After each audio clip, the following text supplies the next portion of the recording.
Mr. Sledge, has your attorney advised you of the minimum and maximum sentence for each charge that you are pleading guilty to today? Yes, ma'am. Do you understand that the minimum sentence for conspiracy to violate the Racketeer Influenced and Corrupt Organizations Act is 5 years and the maximum is 20 years in prison? Yes, ma'am. Do you understand that the sentence for violation of count 30 of this indictment, possession of a firearm by a convicted felon, as in OCGA 1611-133, is 15 years in prison? Yes, ma'am.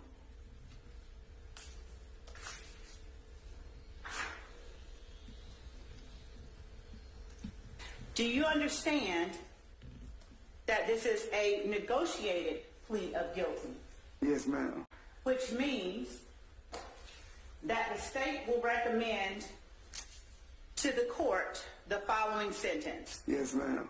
As to count 1, 15 years to serve on probation subject to the special conditions contained in the plea agreement that I have in my hand that I will show you in just a moment.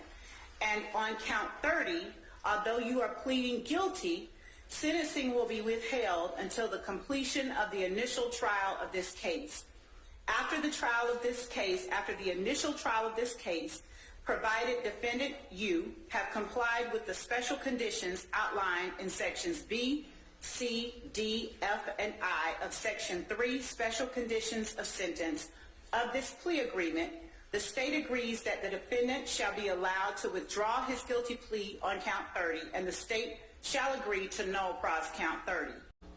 The special conditions of the sentence, as outlined in Section 3, are that defendant shall abide in full by each and all of the terms of this negotiated agreement.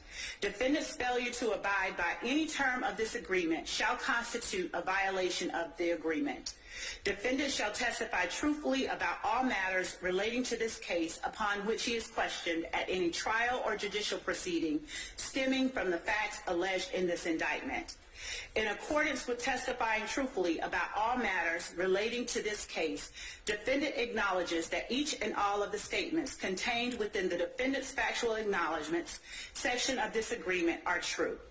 Defendant shall testify truthfully about each statement contained within defendant's factual acknowledgments and any matters related to this case when asked to do so in any proceeding related to the facts alleged in this indictment. Defendant shall possess no guns unless his right to do so is restored. Defendant shall commit no criminal acts. Defendant shall submit to random drug screenings by the Department of Community Supervision and any agency designated by the court in this case. Should the defendant test positive for any Schedule 1, 2, or 3 drug, defendant shall within 30 days of said positive test undergo drug rehabilitation as designated by the court or the Department of Community Supervision and shall successfully complete said rehabilitation program. Defendant relinquishes any Fifth Amendment right related to any statement contained within defendant's factual acknowledgments contained within this plea agreement. Section 4, defendant's factual acknowledgments. Have you initialed each and all of the defendant's factual acknowledgments contained within Section 4 of this document? Yes, ma'am.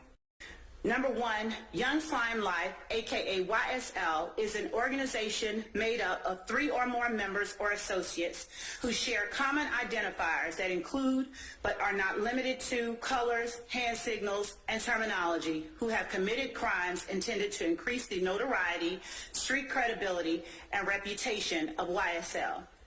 Number 2, defendant has been a member and or associate of YSL since 2012. Number 3, while associated with YSL and to support and express loyalty to YSL, defendant and co-defendant Demikion Garlington and Quindarius Zachary appeared in a video with another person, AS, where defendant brandished a weapon used in a drive-by shooting, and where on behalf of YSL, defendant threatened to harm a person named Kel, a rival gang member, who had begun a relationship with defendant's ex-girlfriend.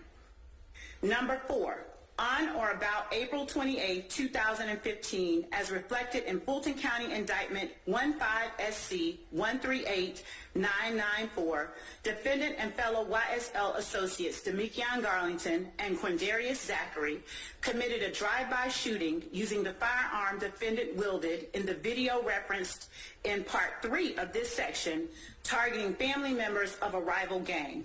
Number 5.